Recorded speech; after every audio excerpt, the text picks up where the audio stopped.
I was going across the street. There was a diner there. It wasn't Ships. It was the other one. Anyway, I get into the elevator, and there's two people in the elevator. It's Jaco Pastorius and Stanley Clark. So I don't know if that was that was a sign to quit. Oh my gosh! Or a sign to be inspired. That's amazing. And that's 1980. Yeah. And, okay. No, this is probably 78 or 79 because I hadn't moved here yet. So that was touring here. Welcome to episode 54 of the Bass Shed Podcast. My name is Ryan Roberts.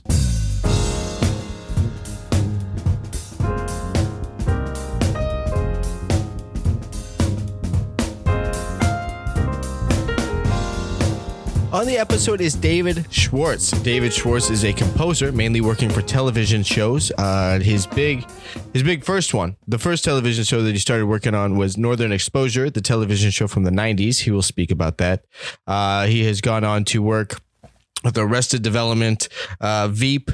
What else has David worked on? He's worked on a bunch of stuff. Beverly Hills 90210, Running Wild, Stupid Man, The Good Place, Two of Us, Reaper. Like he stays really active as a composer for television, and we're going to talk about that. David is also a bass player, so we will also speak of that, and we will talk about his time at Berklee as well. And before we get to that, we need to talk about D. Lakin basses. I'm always talking about D. Lakin basses, right? Don't we always need to talk about D. Lakin basses? That just seems like a thing I do. Dan Lakin over at D. Lakin basses can build the bass of your dreams. Hit him up. Check out what he's up to. He's always doing things. I know I say that a lot. If you listen to the podcast regularly, you're going to hear me talk about all the things Dan's up to. Dan stays very active. We can all just talk about that. Dan stays very active. He is, I know I've talked about the amp that he's doing work, amp companies he's doing work with. I am playing the Demeter VTBP-M-800D. Right? You got all that? I will never stop talking about what a long product name that is. You can check those out. Demeter amps. He's also working with Trickfish, a couple other amp companies. Go to dlakinbasses.com. Check out the basses. Check out the amps. All fantastic stuff. D. Lakin basses. TrickfishAmps.com. Trickfish has a new product called the Trilobite, which is a dual channel preamp. If you've listened to the podcast and listened to me talk before, I've been playing the Minnow, which is the single channel preamp that I absolutely love. Use it on all my gigs, use it on all the home recording stuff. Now they have the dual channel preamp. So if you are a doubler or you play, two different electrics on a gig, and you want different gain structures for each bass, use the Trilobite by Trickfish. You can also use the promo code TheBassShed for 10% off anything Trickfish related at trickfishamps.com. Check out the Trilobite. Everything you need for the double bass can be found at lemurmusic.com. I was just down there a few weeks ago, got to check out the new facility, their new showroom. A bunch of cool basses there. Got to speak with the new owner, who's going to be on a podcast episode coming up about all the things in the works that Lemur is up to. Man, she's making such a strong presence in the community down there in San Clemente, California. Music venues are popping up, and her involvement with those. There's going to be a recording studio on site there. There's going to be a rehearsal space. There's in-shop luthier. All the basses that they sell, all the accessories that they sell for the bass. I picked up a couple for myself while I was down there hanging. Pretty stoked about that. I like buying bass stuff. Stop by lemurmusic.com and check out everything you need for the double bass. As I mentioned, David Schwartz is on the episode today, and David Schwartz is a bassist and composer. I think he works, he's very active as a composer, very, very active as a composer. You can go to his website at thebassshed.com/podcast/David Schwartz. I'll have a link up there where you can check it out and read more about the things he's done and things he's doing. Instead of me just reading you his website right now, go check it out. Go check it out for yourself. Brilliant stuff he's doing. And I'm always been fascinated by composition. I've done a little writing myself. I had a quartet back in the day that I did some writing for. That was a lot of fun. I did arrangements for a short film that won at a film festival. I wrote for a feature length movie that was solo upright bass. So I wrote all that and performed it. And actually I got an email today that they won another award somewhere. I don't know. I didn't read the whole email. Sorry, film people. I didn't read the whole email. I kind of read the subject line and then skimmed through the rest a little bit. It's a really long email. So that's cool. It was cool to be a part of that. And the composition process is fascinating to me. And I loved writing to visuals. And so it was cool to talk to David, right? The guy doing the thing. About it all. And we talk about his history and what he's still doing as a bass player as well. And we'll talk about his career as a television composer. So, instead of me, again, just reciting his website to you, let's hear it from the man himself. Here is my talk with David Schwartz. What have you been working on? Well, right now, I'm doing bass tracks for a friend of mine, Larry John McNally, and he says we've been in a band for 20 years, but it's different. We have, but like some years there's 20 gigs and some years there's one, and he's a wonderful songwriter. Songs with Bonnie Raitt, the Staples, Rod Stewart, and we've always had sort of some kind of acoustic band where I only play acoustic bass with him, so all the basses are out because I figured instead of getting better on one bass, I'd try 5 today. I actually have 4 upright basses in the studio now. Really? Yeah. What are they? What are the basses? There's my oldest one is probably Italian, and then there's a French one from Carlitos Del Puerto, who I bought from him a couple of years ago. And then this one in that corner is also possibly French. It doesn't belong to me. Okay. But when I was growing up in Long Island, my best friend's father was a bass player. Okay. And he just thought of me as an annoyance, I believe. But not like, I'll mentor young David. Yeah. But maybe that was his way of doing it. But he came home, and he was a big session guy in New York, and he had played with everybody. I won't go through his whole credits, but he was quite astounding. And he announced that he had found the bass that solved life because it's so small. Yeah. And it fit in his trunk because then you could have a Pontiac Bonneville that had the trunk the size of a normal car now. And it really is. It's really loud and punchy, but I haven't managed to use it for everything. And so I started out recording with that today and then went to just my very average, this one here, which is just a Czech bass, not that old. It's just, I don't know, it just got that Pitts thing, Yeah, it's got that. They all have, you have different strings on all of them? For you have different setups. Some have Arco strings. They all became pretty much the same string. Because I just sort of one string. I hate changing strings, but I do it too often. And, sure. But yeah, this one, if I have a gig or whatever, I'll do that. Cool. And then I'm trying to get to today a project that I co-wrote an album with Julian Coriel. Do you know Julian at all? Me and Julian used to play duo every Sunday night for probably about 8 months up in North Hollywood. So you know how extraordinary a musician he is. He is fantastic, and I'd probably like to think some of those talks that I had with Julian were the impetus for this whole podcast. Wow, he's also quite brilliant, and he's amazing. But I'll tell you a short story that when the pandemic started, I get bored quickly when I don't have real work, and I didn't at the beginning. And so I was just sending tracks to different friends of mine. Isaiah Gage, a cellist, David Gage's son, and to Julian and Larry Goldings, a couple other people. And, they're normally my heroes, but I said, let's write something, and I would just give them a track, and there was no instruction. Okay. So most people did what they did and sent back something or didn't get to it. But Julian, the next morning, there was a fully formed song. Yeah, of course. Him singing lyrics. Right. And guitar playing on it. I said, this is cool. He said, send me another. Yeah. So now we have a 14-track album that I'm feeling the onus of finishing it. It's not going to happen today. Sure. But the tracks went super fast, and then getting them mixed has been slow because of me and because of the mixer schedule. And we've been adding my daughter to vocals on it. Oh, okay. Here's the real story.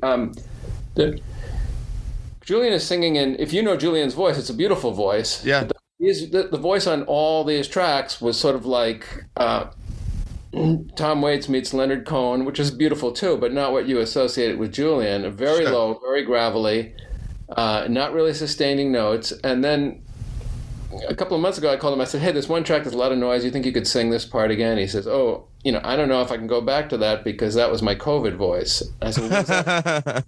Well, that's when I had COVID. Now, I have to tell you, I was talking to him, a few times a week during this whole time. Yeah. And now he lives in Chicago. And I said, you had COVID? And he goes like, oh, yeah, didn't I tell you? I told you that, right? Said, no.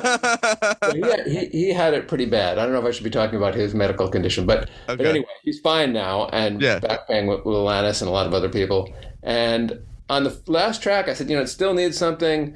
I don't want to play more keyboards on it. Why don't you play guitar on it? And he says, no, I think it would ruin it. So we have no guitar on the whole thing. Or if it is, maybe I played on one. But anyway, so that project, it's really cool. Nice.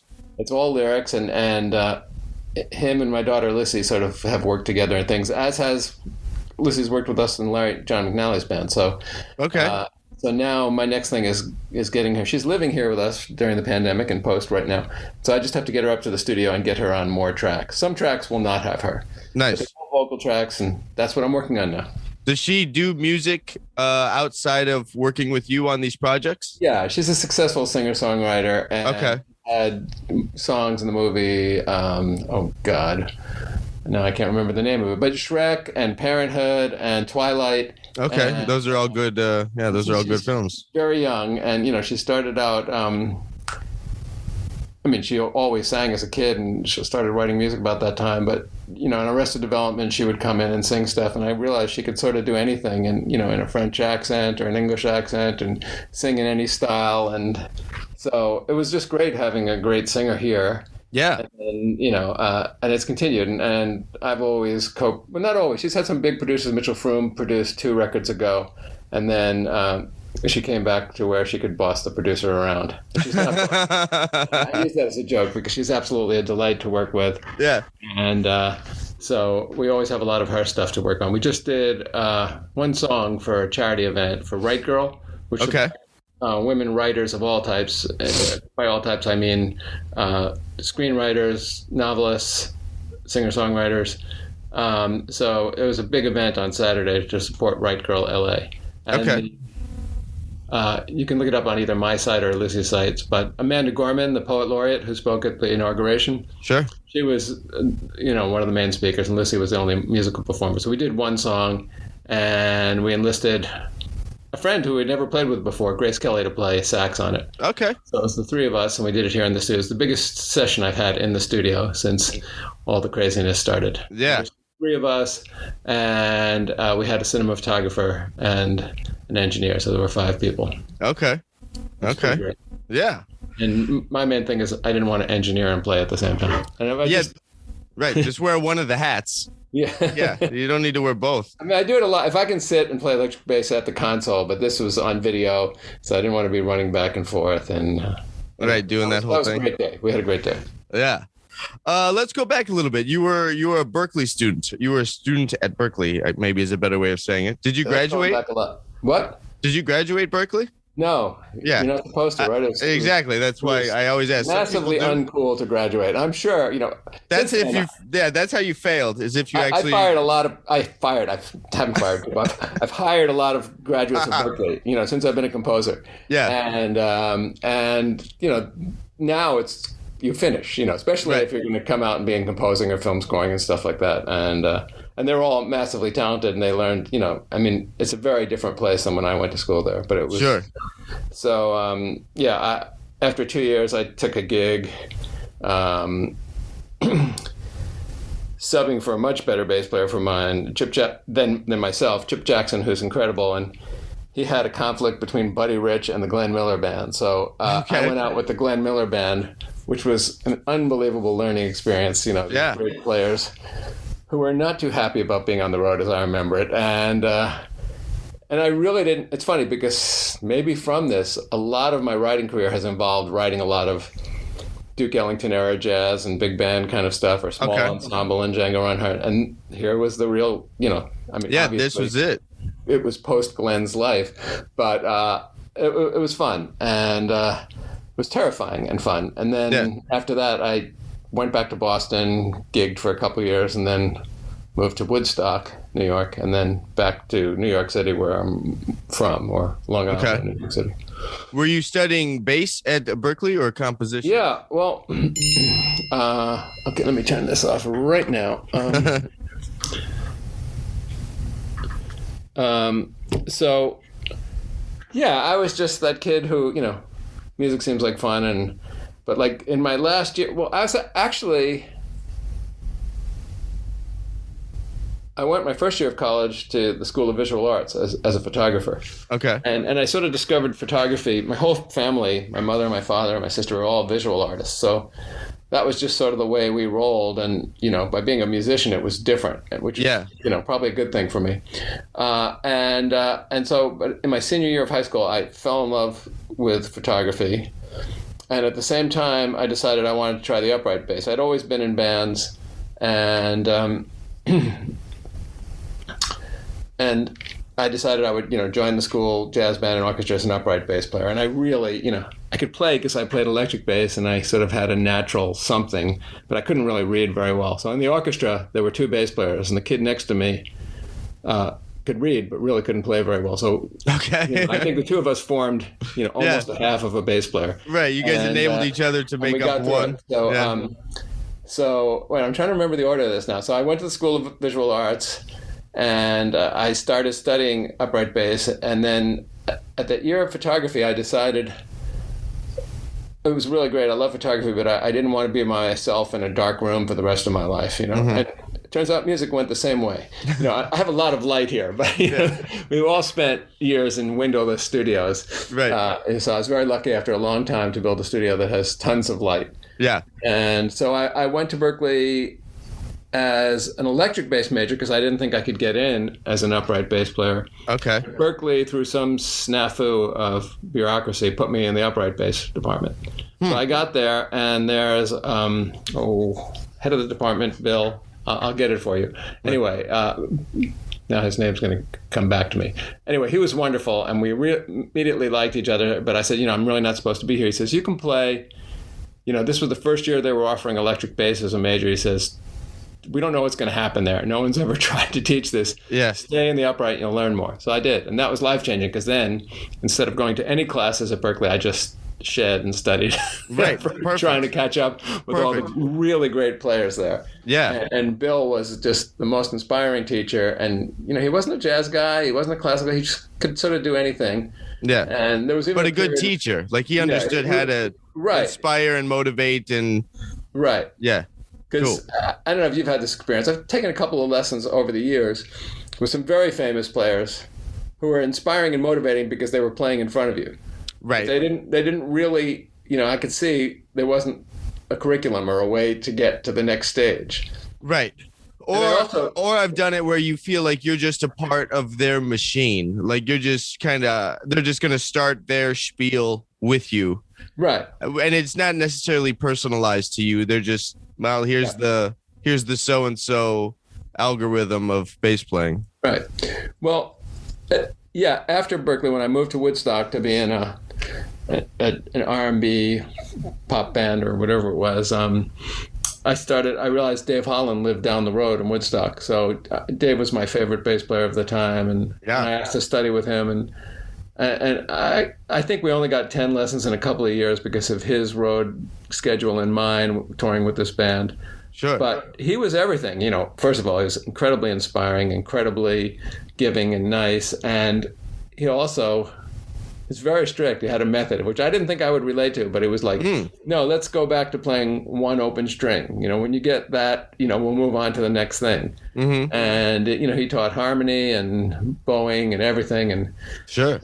And if you were around Dave, you were realizing he was practicing 8 hours a day still. And he was Dave Holland at the peak of his career. Yeah. Probably still is. And I started to think, well, can I do this?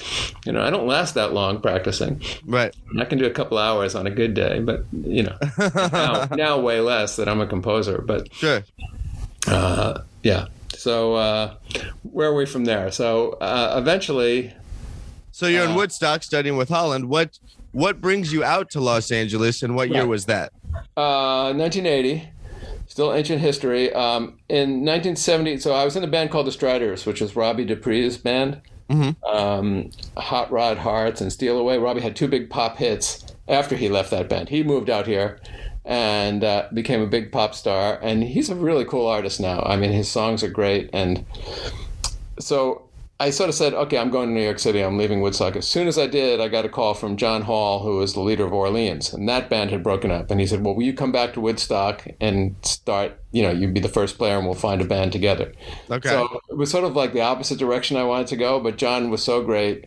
And definitely another mentor on how to run a band and just how to really work at being an all-around artist is incredible. So that was a great band, and we toured for a couple of years, and usually opening up for Little Feat or James Taylor or Bonnie Raitt. And so there were great shows to be on, and seeing how those people did it. Yeah. The last gig I did with John was Madison Square Garden, the No Nukes Festival. We did 5 nights at the Garden.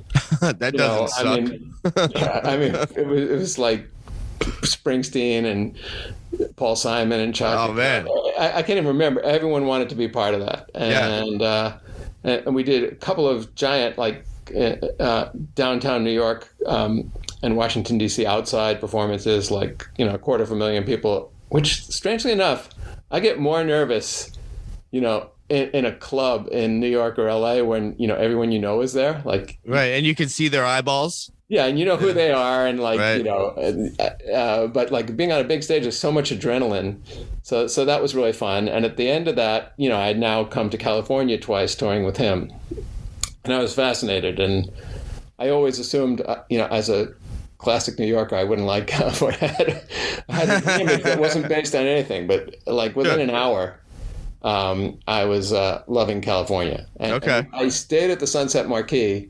And I remember getting off the plane and going to the hotel and being fascinated with the Sunset Marquis and saying, well, I'm going to go get some food. So I was going across the street. There was a diner there. It wasn't Ships. It was the other one. Anyway, I get into the elevator, and there's 2 people in the elevator. It's Jaco Pastorius and Stanley Clarke. So I don't know if that was a sign to quit. Oh, my gosh. Or a sign to be inspired. That's amazing. And that's 1980? Yeah. And no, this is probably 78 or 79 because I hadn't moved here yet. So that was touring here. And then I had met my now wife in 79, and somehow we decided we would go to California and check it out. All these people had said, hey, man, we need guys like you. We need New York type bass players. You should come out here. It'll be a lot of work. And they were being nice, but there was no work in 1980. There was a tremendous financial drop in the music business, and there were the mudslides of 80. It was... I don't know why I didn't just give up and go back to New York in 3 months. Because I was either doing really terrible bar gigs or I had a job selling computer supplies in a company that after 2 weeks I realized, oh, this is like fraud. Yeah. Shouldn't be here. So I got out and, and those years were tough. I mean, I was in Michael Ruff's band, which was incredible. Michael always had the best bands in town, and we had a regular gig every week at my place in Santa Monica, which doesn't exist anymore. But it was a great play. I would live for those Saturday nights. And then Michael's band became Vonda Shepard's band, so we had those 2 gigs. And then I guess around in 1984, my dad passed away, and I went back to New York for 6 months. When I came back, I realized I had to do something different, I mean, I'd gotten pretty far playing gigs and demo recordings and some records, but it seemed it was going the other way. There were a couple of, there was already Nathan East and Neil Steubenhouse and the Brothers Johnson, and people were doing those sessions, and it was very specialized. Was that a big focus of yours? Did you want to get into the session side of things, or did you want to get into the road guy thing? No, I had done the road guy, and I would have taken it if there were great ones, and I did a few out of Los Angeles.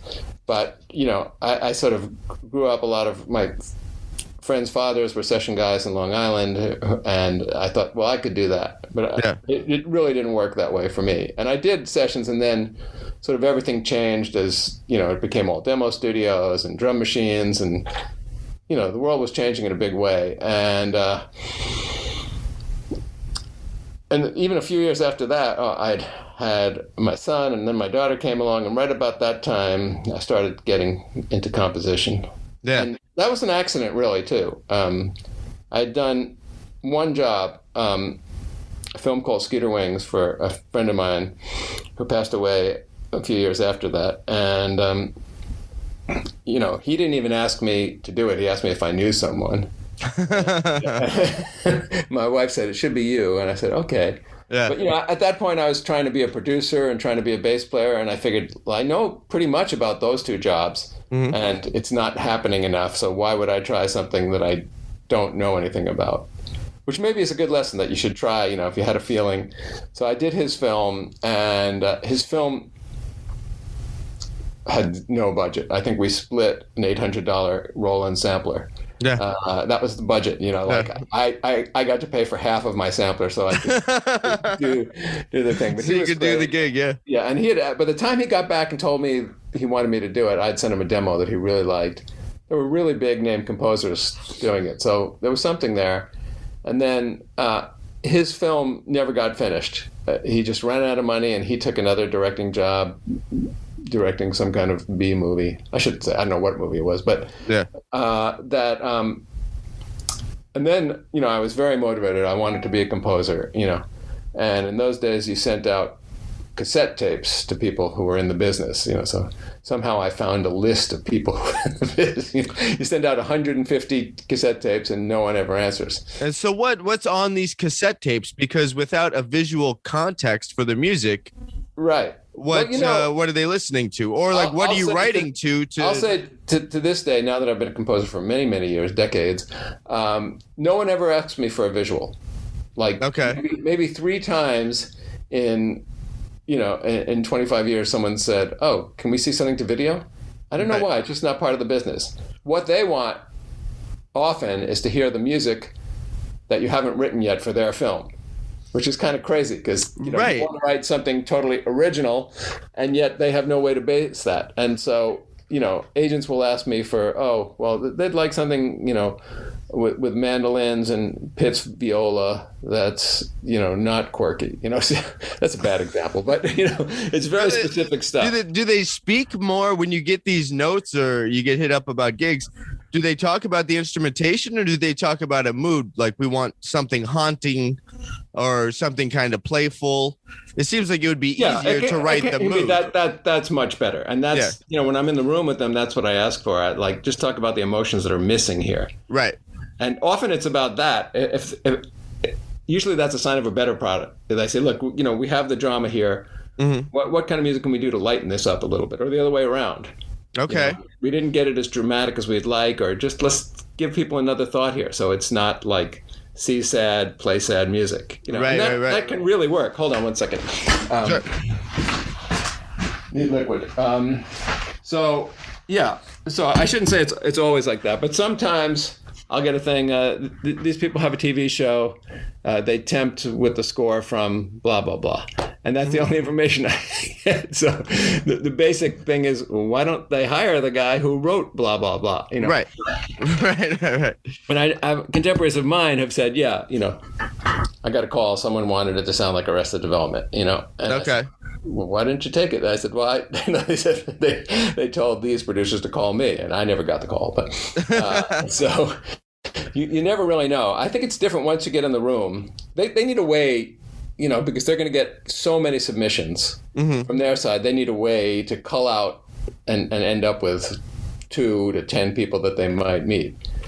And it's really hard. It's totally challenging for them because they're at the very end of their process and maybe doubting what they have in some ways, or just have overthought every possible thing. And it's weeks from being final mix, and they're hiring a composer, and it's often that late. And they know the composer can do a couple of things: make their film a lot better, or make their film a lot worse. Sure. And it's easier for it to be a lot worse. So when someone hires you, especially if you haven't worked with them before, there's a tremendous amount of trust involved, and I get it, and Yeah. I think we've all been, now that I hire musicians more than I get hired, I realize what the greats have and how I make my decisions. What is that? Well, When I before you answer, maybe yours would be similar to mine, maybe not, because when I go about picking people to play my music, I choose them based on their intuition, where their natural intuition falls within music, not their chops, not their how well they can read, not whatever, how I feel with them when I play and where their intuitive nature lies. Okay, but you're hiring people to play with you. It's a little different. Yes. I get that all of it's important, Right. And Agreed. And it's also hard if you have someone that's great to go out of there and take a chance. Yeah. Like if you heard someone playing downtown in front of Disney Hall and they were an incredible classical guitarist, would you hire them to do that R&B score or the R&B bass score or the scary movie? They might. Right. They might be really great at it. Sure. I like to think I can do any kind of scoring, but people have an image of me, and it's not always that. It's based on the shows that I've done. Sure. And do you feel like you've been pigeonholed a little bit because of? You've had some big spots. Yes and no. I feel I've done a real wide variety of stuff. And sometimes people don't know what to do with it. So sometimes I'm the comedy guy. Sometimes I'm the guy who does really interesting shows that don't fit in any category, which are tough because, there's probably 20 new doctor or lawyer shows a year, and I never get called for that. In a very long career, I've almost never been called for. I've never done one of those. Most things stay on the air forever. Yeah. I think I'll give. Well, Arrested Development is really unique, and people love the music, and people love me for doing it, and all that's great. But I don't think people see their show as fitting that music, even though Arrested Development has all kinds of music in the world. And as a contrast, The Good Place, I loved it because I said, I can finally do a show that has a limited palette and has a sound, and every cue would have that sound, and it would be very thematic. But because I think it's a unique show, and I'd like to think it's a unique score, people don't think, let's get that guy who did that. Probably I get more referrals from The Good Place, and it's more recent than I do from Arrested Development, because I think most other comedies don't think of doing that musically what Mitch Hurwitz did with Arrested Development and what we did together. Am I answering these questions? Yeah, no. Let's go back one. There are players, and I think this is more experience, and I always give the example of George Deering. George is by far the best studio musician in the world, and anyone who's ever worked with him will confer this. He's also the nicest guy, the best reader, and has an ability to be watching what's happening on the score and score it in real time. Not that he doesn't have parts. It's always a part for him, and then I'll say, hey, let's try something else, add something else. And it's incredible. His gifts are, gifts is the wrong word because he's worked harder than anybody too. Sure. He's probably been doing 4 sessions every day, almost 7 days a week, every week for 50 years now. Okay. And there's not a working scoring musician or composer who doesn't know him, doesn't want to use him. But he's not known by guitar magazines or by the average person in a band. Sure. Even though he's played on more records than most people too. Yeah.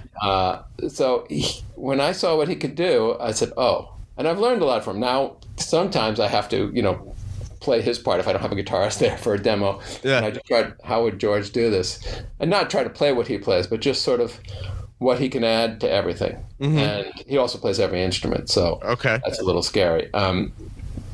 So that ability, maybe intuitive is good because they have an intuitive feel for the project. Yeah. Yeah, they're not trying to bring but they're bringing themselves, but not bringing the wrong part of themselves. Right. They're bringing themselves, the part of themselves that works the best for the greater good. Yeah. And, I mean, with The Good Place, for an example, for all 4 seasons, every week I'd have a string quartet, sometimes an orchestra, sometimes 6 string players, and I'd have George. And usually George was adding stuff that I didn't have there. String quartet had to be great readers. I mean, you don't have a string quartet and say, hey, let's, try stuff now. It would be really cool. I often wish I did have that time to do it. Sure. And, when I started, there weren't a whole group of string players who could improvise or play like Stefan Grappelli or like old time country or all those different bluegrass styles. Now there are. And they play everything, and they play in bands. And, when I started, it was Charlie Bicheret and Sid Page, and those guys can still do it, and they're incredible, and I'm always happy to have those guys on any session. But now there's a whole group of players who are very versatile, and, they can improvise, do stuff. I don't do it as a group, but if I want to bring in Isaiah Gage to play cello, I know he can come up with stuff that just wouldn't come out of my palette by itself, or send it to him. Now there's more sending to people. Yeah, there's a violin player, I'm blanking on his name, Paul Cartwright, that's his name. He's one of those guys. Like, he can play any kind of iteration of violin or fiddle or whatever, but then acoustic guitar, knows a ton of pop tunes, knows a ton of classical rep, like just this Swiss Army knife of fantastic musicianship. It's intimidating. Then I'm just like on the gig and I'm like, I can play electric and upright. That's cool, right? Yeah. Well, George, a couple of years ago, the same George Deering, we were waiting for something technical, and he picks up my upright bass. And in about 5 minutes, he was at my level. And I said, "Wait, how long have you played that?" He said, this is the first time. This is fun, and that's it. Like, he's having fun, and he looked like he had a position, and he could navigate the left hand and the right hand, just getting a sound, and that just doesn't happen. But he's played so many instruments. Sure. That it's kind of, I've seen him play drums, I've seen him play horns. It's weird, and he's so liked.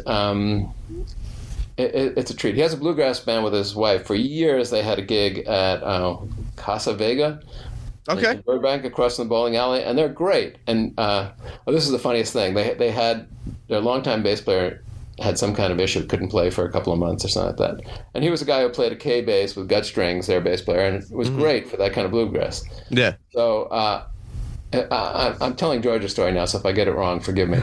But he was at a session and saying this, I got to get someone to sub for my bass player tonight.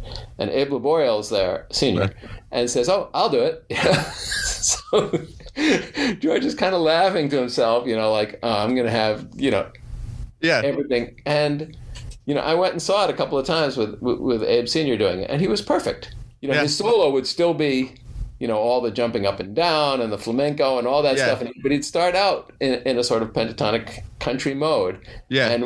And then he would take it into his thing. From there. Using a 5-string electric bass in a bluegrass band, and he nailed it. Like when it was time to play the parts. Yeah. Just during the song, he was just great. His own version of 1/5, and it was really interesting to see, because he didn't have to be. And that's why Abe is also one of the greats of all time, and plays film scores and can read anything. And he did an early session when I was still an engineer and producer at my studio, and somebody said, I'm bringing in my bass player, Abe. I said, Abe's the greatest. He's the nicest guy. Another guy, unbelievable personality. And I said, but we have a whole synth bass line. Is Abe going to replace it? And then he goes, no, he's going to double track it. So there's this very complicated Moog line that they had worked on for days or whatever. Yeah. And Abe comes in, listens a few times, and just nails it. And there's no flam, and I go like,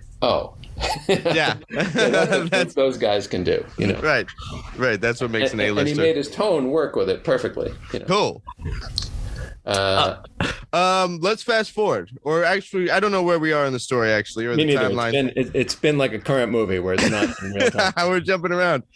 How did Northern Exposure, when you wrote the theme for Northern Exposure, that kind of like really put you on the map, right? As far as this is my first real known gig. I'd done that little movie, and what happened was a friend of the director's had seen the movie, and she's still a good friend of mine, Cheryl Block, called me up and said, hey, I don't know if you remember, we met with DJ for the film you did. And, I'm doing this new show called North to the Future. It wasn't even called Northern Exposure yet. Okay. And we've tried a lot of people. We're not, it all sounds the same to us. Would you try to write something for the theme? And I knew nothing of that world. I just hadn't ever been in that world except for this little tiny film that just was me and the director who'd done it. And it seemed within minutes there was a courier from William Morris with a script. And then I said, this is another realization for me that these people have a real, thing. They're doing a TV show. Yeah, and they have right. Agents and whatever. They have people that do things. So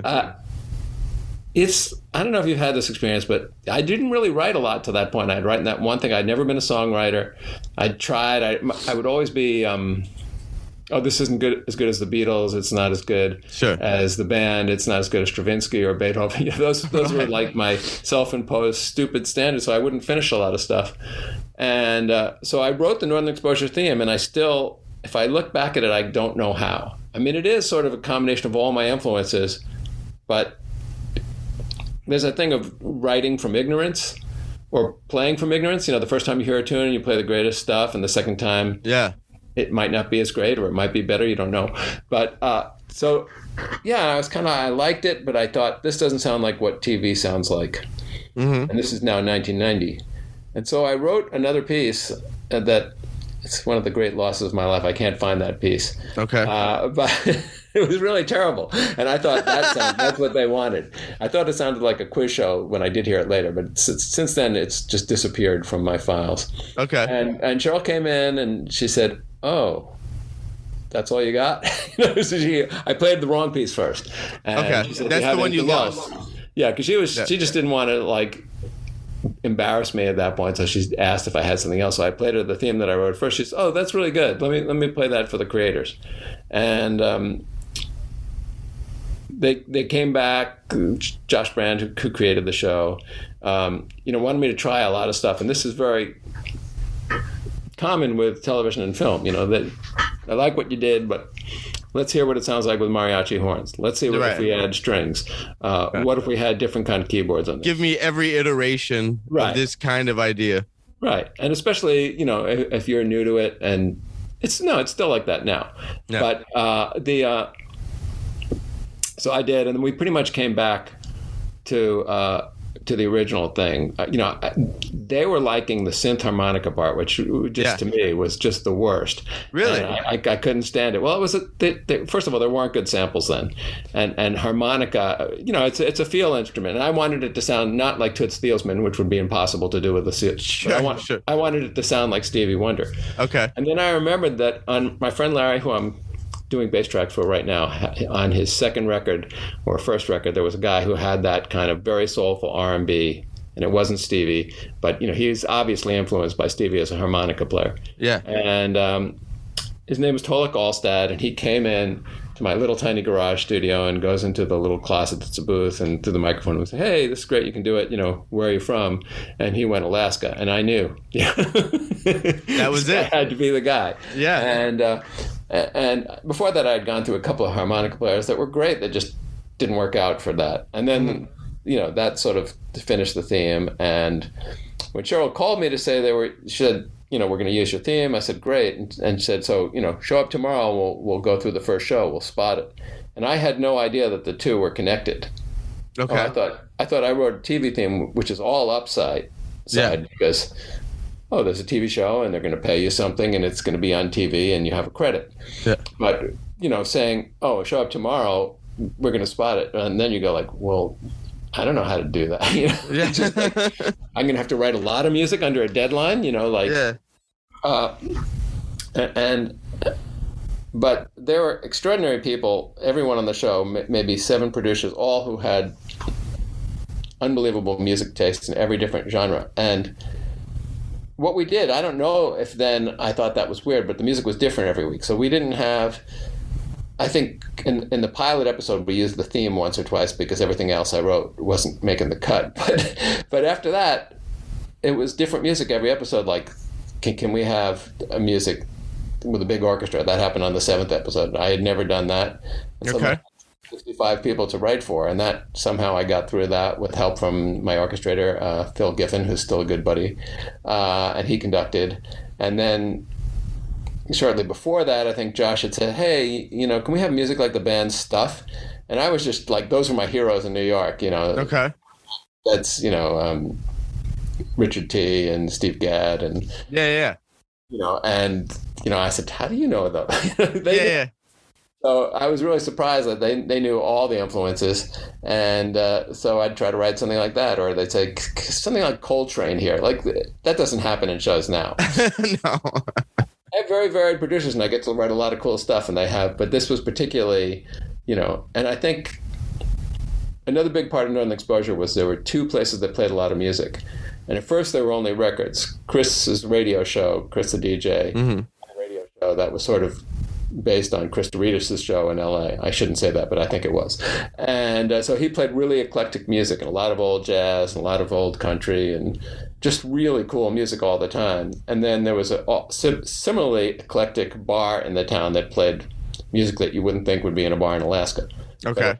It's a sort of wonderful place that people played all kinds of music. So after the first couple of seasons, I started writing a lot of those because there wasn't that much score. So they said, "Hey, can you write something that sounds like this country band, or right, something that sounds like Willie Nelson without vocals, or And I would never try to copy anything, but it was really fun to stretch all those styles. And then, once a year or so, there'd be an orchestra, so I got to learn about that, and so it set me up for a very eclectic career. And I think after the 7 years of Northern Exposure, I didn't work for a year, maybe more than that.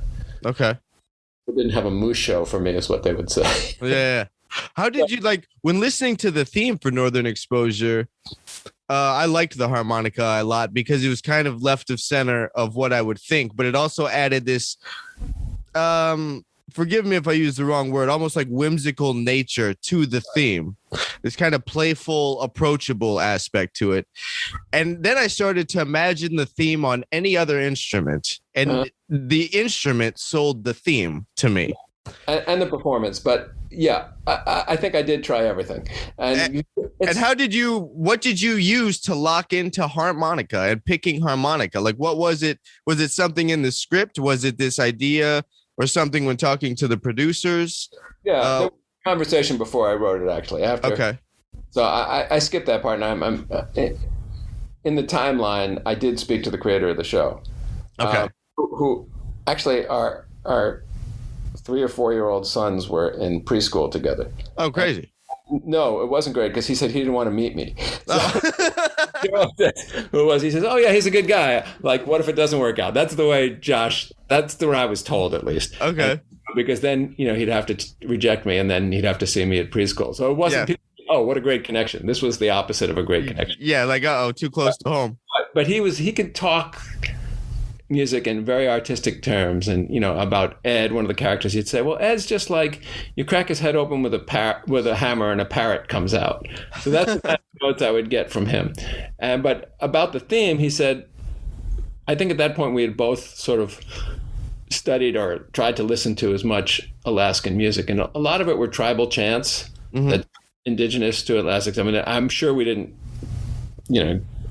go very deep into that or find as much as we could have, but and we didn't want it to be like that. And so Josh, his best note was go the opposite, which was like, it's kind of like Eno in that way. He'd say go the opposite, just do the opposite thing. Sure. And so I said, like, music from Southern cultures, and there was a thing in New Orleans music then, so that came from it, and I'd been listening to a lot of Latin, so those elements came out in it. Yeah. Then but and this is hard to really remember, but I think, with my terrible piano playing, I started, playing the bass line against the melody. Bass was the first thing. Okay. And I was obsessive about the bass line, like I'm not now, but because I was this frustrated, I wanted to do more sessions here. I was going to make the best bass line and sound. It was more about the bass sound. I spent days on it, and there was. It's hard to play, and there was no punching in, and I was using a fretless bass. Right. So, I remember it being fretless. I don't remember the line, but I remember it being fretless. Well, yeah, it's very fretless. But I played a lot of years of fretless bass. I think, Actually, the first time I saw Jocko, I was still living in Woodstock, and he was playing the local Joyous Lake, a bar that I played at all the time. He was there with Pat Metheny and Bob Moses. Yeah, the Bright Size Life band. Yeah. And I just, someone said, hey, you should come down to the Joyous Lake. This is a good band tonight. And it was my local town bar. And I heard Jocko, and I just remember like packing up I went home that night and packed up the fretless and put it at the back of the closet. I think some people would be inspired, like, yeah, I can find another voice of this, like Pino Palladino, or, Right. I'm like, no. Tony Levin. Yeah. Or, get friends. And Tony lived in Woodstock too. Okay. So, yeah.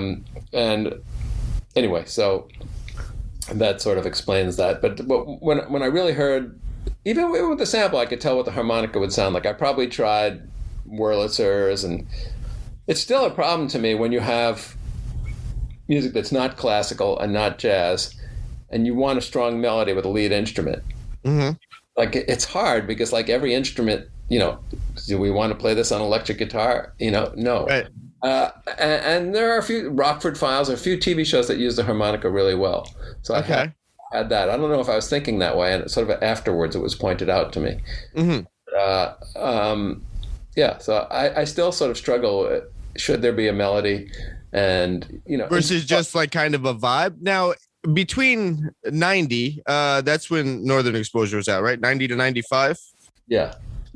Between 1990 and what television has become now, specifically with theme songs, now it's, and I've thought about this before, and I've talked to musician friends about it. Like, when did the TV show theme song kind of turn into this just soundbite a little bit?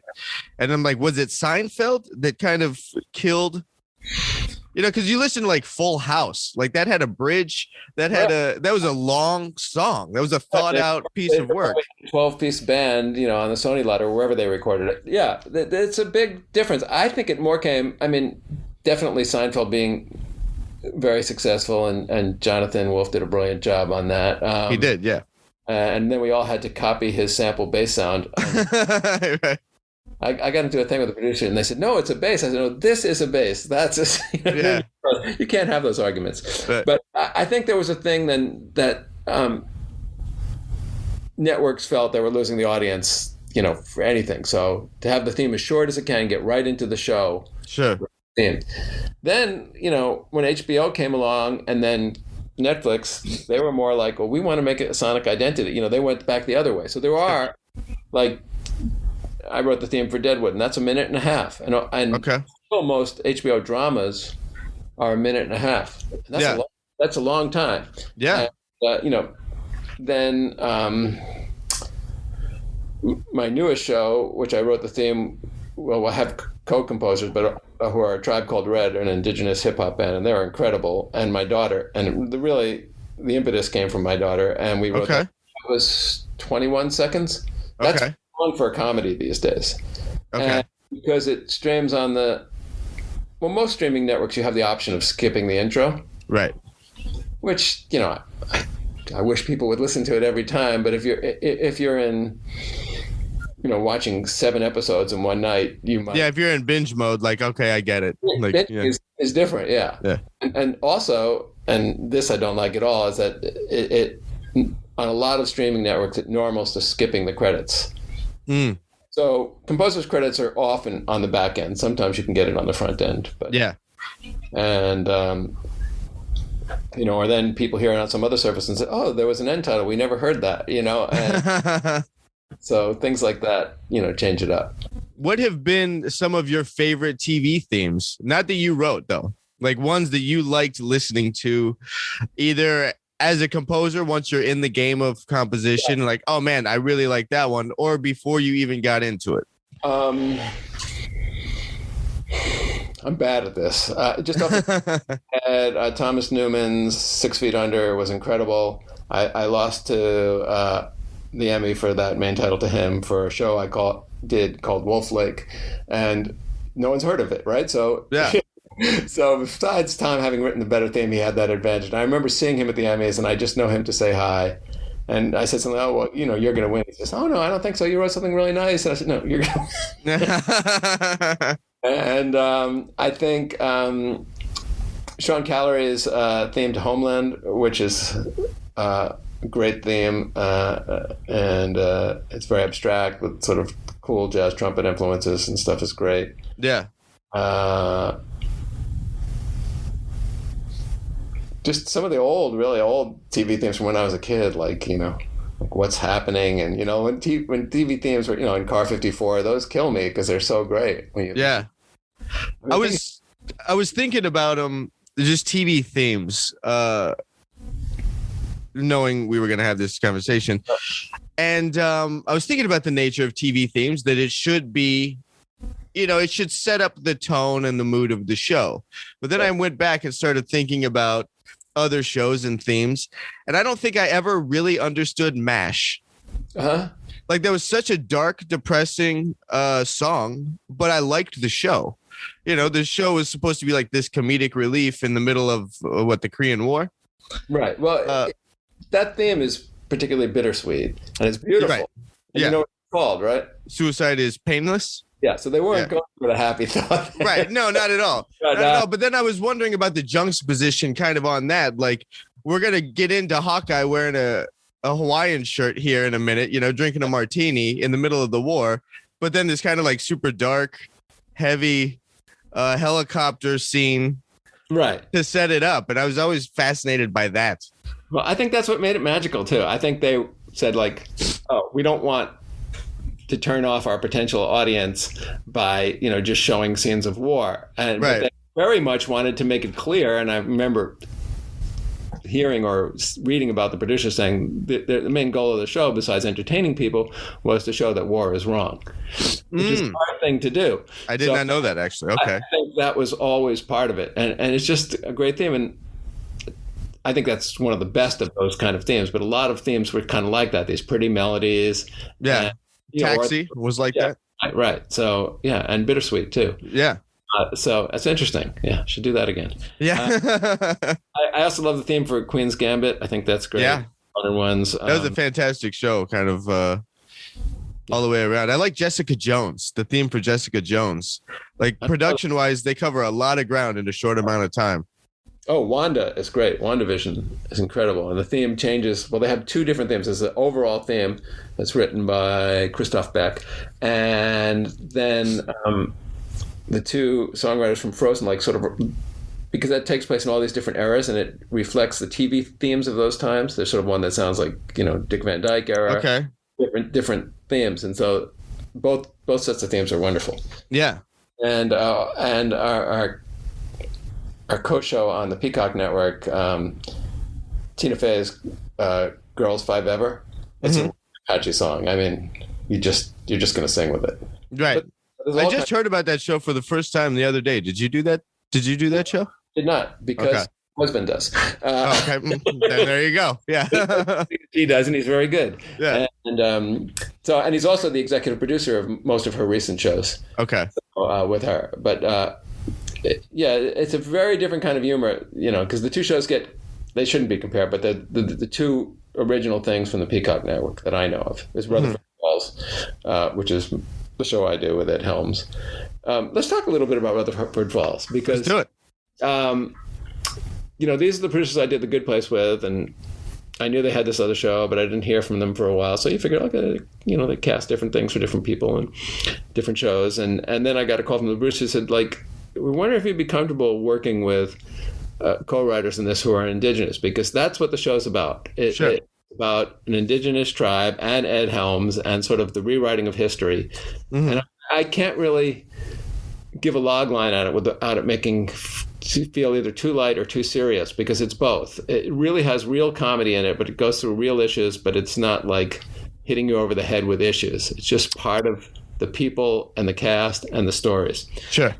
And I think it really grows through our 10 episodes, and the whole cast is brilliant. I saw that for the first time the other night, actually. I didn't know anything about it going into it, and it was I was surprised. I was in a good way surprised. I liked it. I don't know how much you've seen, but the last few episodes are really powerful, and it gets more powerful, and it really goes into these issues. And okay. So, it was the pandemic. They said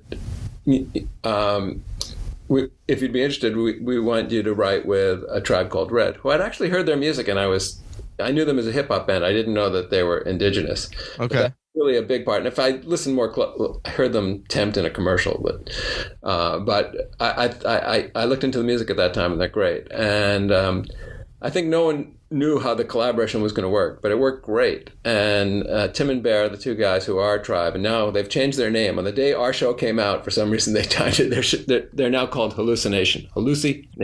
Okay.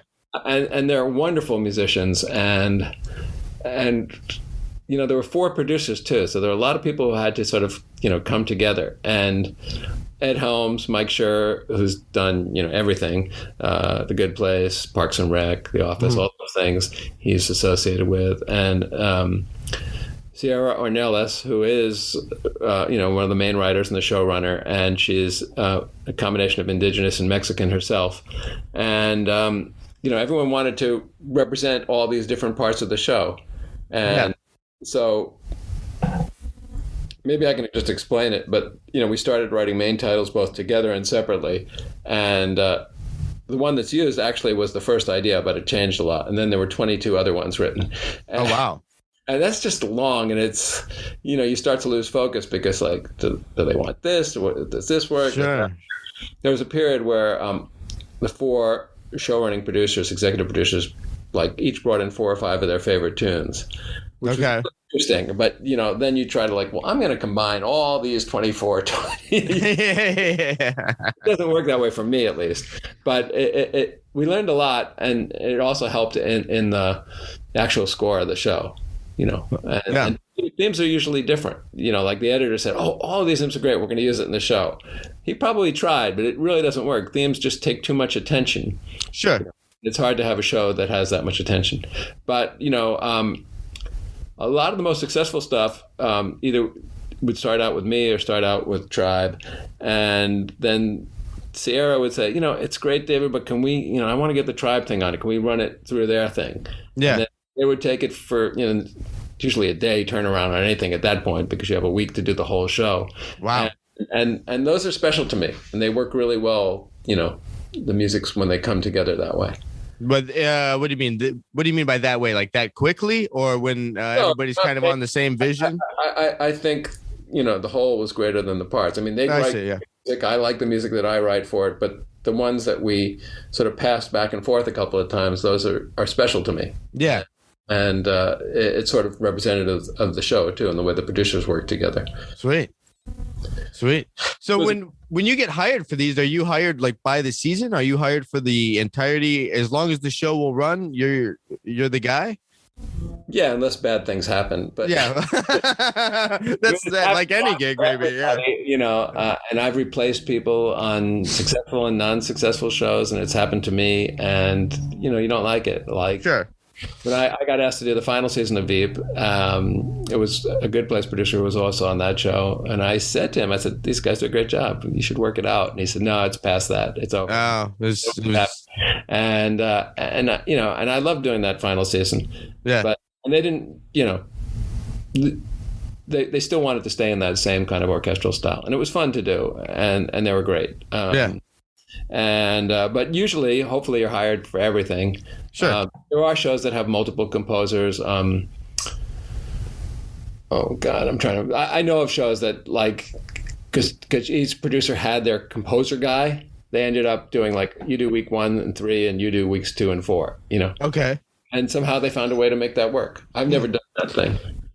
Yeah, that seems like you would almost have to be like a composition team or something to make sure you're kind of all within the same vein. You don't want to do things that are too drastically different. I did it for a movie where there wasn't even time. I hired a friend of mine, Charlie Pollard, who's really great, to write the music with me, because there just had to turn around so fast. Yeah. And it would just come in and sound like me, or sound like, there were a couple of pieces that he heard that I had started with or something like that. Right. And I never had to go back and say "Oh, this is great, but it doesn't sound like us," Right. So I think it works out that way. And Supernatural is the show that okay. Chris Leonard's and Jay Gruska. Yeah. It's the father of Ethan Gruska and Barbara Gruska, two of my favorite young musicians.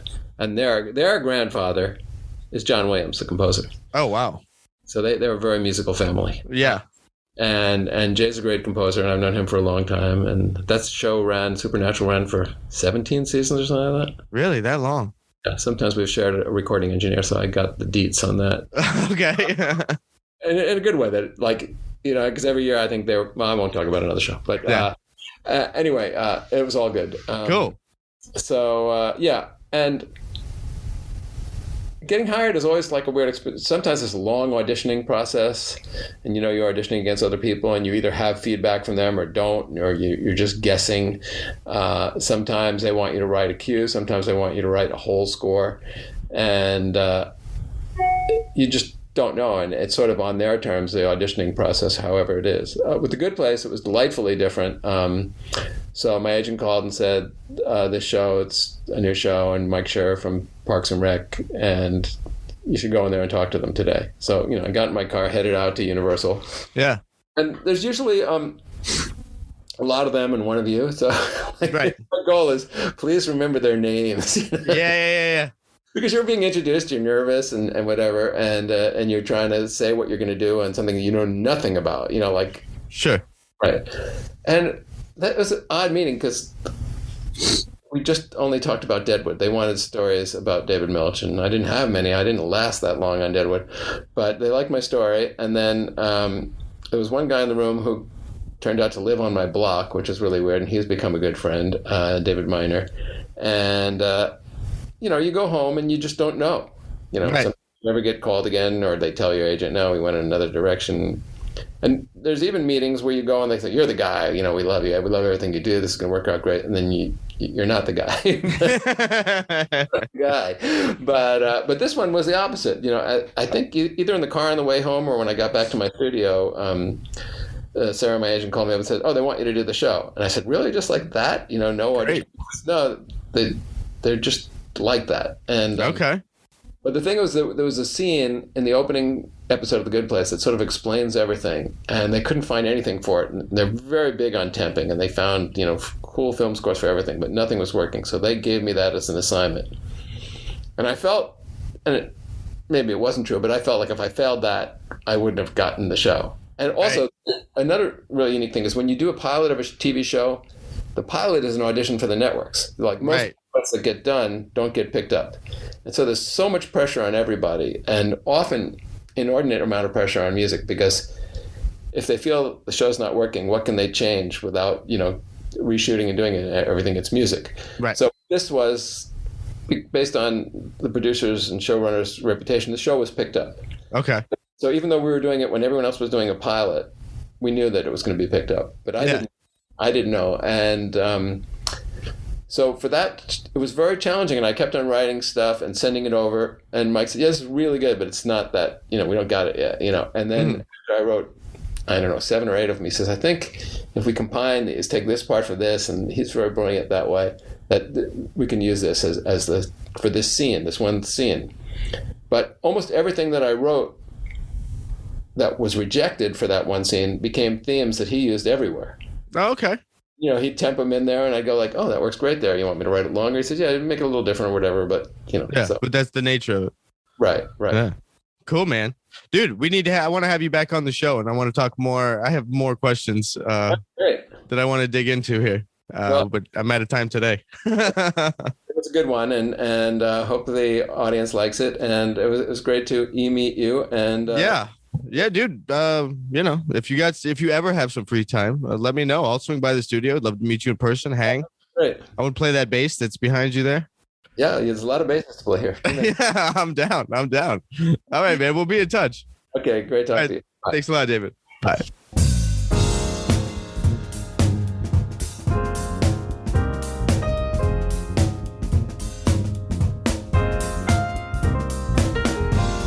All right, that was my talk with television composer David Schwartz. Man, Stanley and Jocko in the elevator together. It still trips me out. Yeah, definitely going to have David back on the show. There is definitely a lot more I'd like to discuss with him. The composition world is so intriguing to me, and Yeah, I'm so fascinated by it. Anyways, he'll be back. So stay tuned for that. If you're enjoying the podcast, please consider subscribing to it on Apple Podcasts, Spotify, Google Play, and Stitcher. I believe it's on some other platforms too. Subscribe there as well. Honestly, I don't know how that happened. I only put it on the 4, and then it just ended up on some other places. But subscribe wherever you're listening to it. Any questions or comments, shoot me an email at ryan@thebasshed.com. And that's all I got, folks. That's all I got for this one. I will catch you on the next in a minute.